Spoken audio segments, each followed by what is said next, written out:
Hi friends, good morning. Please look at the next problem in alligation and mixtures. Friends, problem is given in the description box. Please go through the problem first.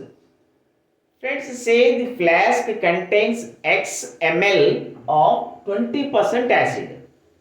Friends, from this flask 49 ml is taken out and replaced with 40% liquid, 40% acid. 40% acid. As a result, the percentage of acid in the flask is 27%. Then what is the initial quantity of the solution in the flask? Now that is fine. We have to find X.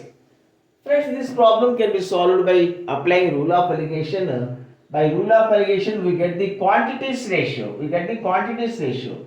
This minus this by this minus this. 13 by 7. 13 by 7 is equal to x minus 49 by 49. Friends, 7 sevens 49, 13 sevens 91. 91 plus 49, 140 liters. Friends, your answer is 140 ml. 140 ml. Thank you.